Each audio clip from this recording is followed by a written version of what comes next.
Students complain लेकर के आए थे कि उनको सीट नहीं मिलती है और वाइस चांसलर ने डिसीजन लिया है कि यहाँ पे ये एंट्री गेट लगाना है। तो सबसे पहला सवाल यही बनता है कि क्या इस मशीन को लगाने से BR अम्बेडकर सेंट्रल लाइब्रेरी की जो 800 सीट है वो बढ़ के 1800 और 8000 होने वाली है। इस बात का जवाब यहाँ पे एक्टिंग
नमस्कार दोस्तों, आप सभी का बहुत बहुत स्वागत है आज की इस वीडियो में। इस वक्त JNU में उसकी मेरे पिछले 2 साल में मास्टर्स कंप्लीट हो गया। अब तक की सबसे बड़ी पॉलिटिकल घटना हो रही है और इसका बहुत ही सामाजिक मतलब भी है और इसका एजुकेशन से भी बहुत मतलब है।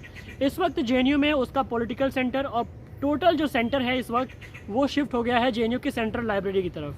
सेंट्रल लाइब्रेरी में हुआ क्या, अभी 2 दिन पहले JNU के एडमिनिस्ट्रेशन ने, लाइब्रेरियन ने ये सोचा कि वो एंट्री को और स्ट्रिक्ट कर देंगे, क्योंकि ऐसा बहुत सारा चांसेस है कि कई बच्चे जो JNU के बाहर रहते हैं फिर JNU से अपना जो कोर्स था वो कंप्लीट कर चुके हैं तभी वो JNU आके पढ़ते हैं।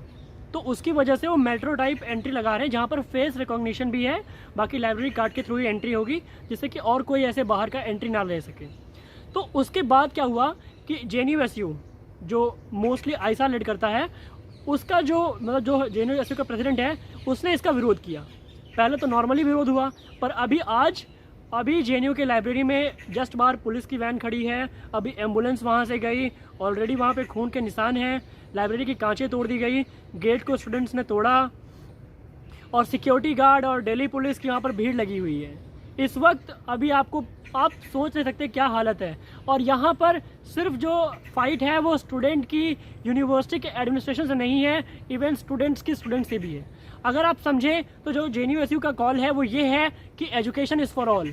आप ऐसे क्रिमिनल वे की तरह आप स्टूडेंट्स को बाहर नहीं कर सकते कि जो पढ़ने आ रहे हैं उनको आप इस बेसिस पे बाहर कर दें कि यहाँ के स्टूडेंट नहीं हैं, या फिर उनको कोई क्रिमिनल एक्टिविटी के लिए अंदर नहीं आ रहे हैं, वो सिर्फ पढ़ने के लिए आ रहे हैं। क्या उनको पढ़ने तक की जगह नहीं दी जा सकती?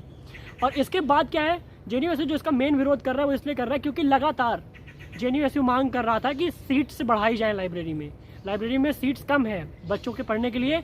इवन अगर कई बार तो मैं भी जब लंच के बाद गया हूँ लाइब्रेरी के लिए तो सीट नहीं मिली।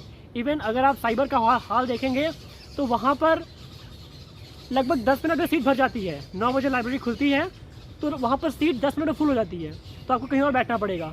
तो कहने का मतलब ये है, तो यहाँ पर एक तरफ तो है JNUSU और दूसरी तरफ वो आम स्टूडेंट्स हैं जो JNU के छात्र हैं और यहाँ पर पढ़ाई करते हैं, और उनको लगता है कि ये ज़्यादा ही ओवर एक्टिविज्म हो रहा है, ये नहीं होना चाहिए।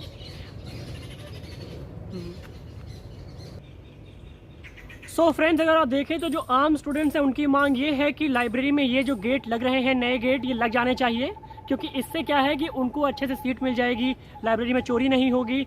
और साथ ही साथ JNU एक पब्लिक फंडेड यूनिवर्सिटी है, पर उसको ऑलरेडी ओवरबर्डन है, रिसोर्सेज कम मिलते हैं, ऊपर से फंड कम आता है। तो उसके बाद अगर हम सबको एकोमोडेट करने की कोशिश करेंगे तो ये कोई जिम खाना नहीं है या फिर ये सबके लिए कोई धर्मशाला नहीं खुली हुई है।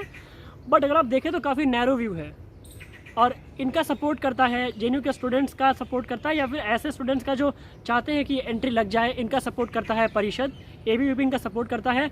बट मैं यहाँ पर लेफ़्ट के साथ हूँ, क्योंकि मुझे लगता है कि लेफ़्ट एक अच्छी कॉल कर रहा है, क्योंकि ये एक मैसेज पूरे इंडिया को जाएगा कि एटलीस्ट आप लाइब्रेरी तो फ्री कर सकते हैं। एटलीस्ट जो गवर्नमेंट है, जो पब्लिक लाइब्रेरी तो खुल सकती है, लाइब्रेरी एटलीस्ट फ्री हो सकती है। एजुकेशन फॉर ऑल, इसको सही मायने में अगर आपको बनाना है तो आपको लाइब्रेरी वगैरह फ्री करनी होगी। हालांकि ये यूनिवर्सिटीज़ में हो सकता है कि नहीं, ये मैं नहीं जानता, but it is totally a big initiative or big call led by the JNU. और मुझे लगता है ये बहुत इंपॉर्टेंट मुद्दा है। अगर आप भी देखें तो क्या यूनिवर्सिटीज़ वगैरह में या फिर कहीं पब्लिक प्लेस में लाइब्रेरी गवर्नमेंट फ्री नहीं खोल सकती? ऑफ कोर्स खोल सकती है, उसमें बहुत कोई चार्ज आएगा भी नहीं, बट उससे एजुकेशन को बढ़ावा मिलेगा। बाकी यहाँ पर अगर आप देखें तो इससे जेएनयू से कोई फ़ायदा नहीं है, क्योंकि आम स्टूडेंट्स ही इसका विरोध कर रहे हैं। तो जेएनयू जो कि आईसा लीड कर रहा है, एसएफआई उसका सपोर्ट कर रहा है, in long term they are going to face its repercussion in terms of election loss. हो सकता है कि अगला जेएनयू इलेक्शन ये हार जाए, पर यहाँ पर जो ये मांग कर रहे हैं मैं डेफिनेटली इनके साथ खड़ा हूँ। हालाँकि इसको अभी इम्प्लीमेंट कर, अगर आप बहुत नैरो व्यू में देखेंगे तो आपको भी ये गलत लगेगा कि वो गेट लगना चाहिए, बाहर के बच्चों क्यों पढ़ेंगे? क्योंकि यहाँ पर नियर बाई एरिया में मुनीरका है, जहाँ बच्चे रेंट पे रहते हैं और वो यहाँ से पास आउट हैं या फिर कैसे भी स्टूडेंट्स हैं, अगर वो कैंपस में आके पढ़ रहे हैं। पर आपको बता दूँ, जेएनयू के सेंट्रल लाइब्रेरी के जस्ट पीछे ढोलपुर हाउस है, जहाँ पर ऑलरेडी एंट्री अलाउ है।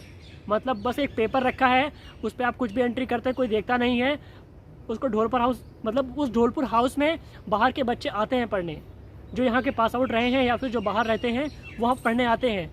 तो कहने की बात ये कि अगर आप वहाँ पे, आपको लगातार कहा गया कि आप वहाँ पर एसी लगवाइए, आप वहाँ पर रेनोवेट करिए, आप वो नहीं कर रहे हैं, आप बल्कि ऐसे स्टूडेंट्स को और आउट कर रहे हैं। सो यहाँ पर देखते हैं आगे क्या होता है। बने रहें चैनल पे, सब्सक्राइब कर लीजिए जिससे आपको ऐसी अपडेट मिलती रहे। बाकी आपको कोई डाउट हो आप कमेंट कर सकते हैं। आप मुझे अपना व्यूज़ ज़रूर कमेंट करिए। Thank you so much.